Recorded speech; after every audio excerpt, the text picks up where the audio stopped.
Okay, so let's go down that road a little bit farther. Let's say you want to share this session with a friend, okay? Not this track. Like you've made a track, you like the track, we're going to render that track out, and we'll talk about how to do that next. If you want to share a session, like this, everything I see on my screen, then there's an extra step you want to do to make sure that the person you're sending it to is going to be able to open it. First, you're going to want to make sure they have the same version of Live, in our case, Live 12. But then there's this extra little step. And in order to explain that step, let me explain kind of briefly how Live puts together the Ableton set. So when you have a session like this, what Live remembers, what it's keeping track of, is kind of like a map. It's a map with spider webs all over your hard drives. And it's looking for all of these files that you've pulled in here, like this one. Not necessarily these MIDI files, because we made those, but these audio files and anything else you imported into your session. So it's got these kind of fingers all over your hard drive.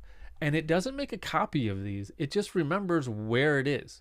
So it knows that for this file, it's got to go into one of my hard drives, a folder, another folder, another folder, and that's where this file is. That's how it's keeping track of it. So if I send this session to somebody and they open it up, what it's going to do is it's going to open this file. It's going to get to the spot where it's trying to load this file, and it's going to say, hey, this is on the Michigan hard drive, and that's not connected to this computer, because it's not. So the other person's not going to be able to open it because they don't have the same files that I have. And it's going to look like this. It's just going to get grayed out, and it's going to say session or clip deactivated, it's going to say.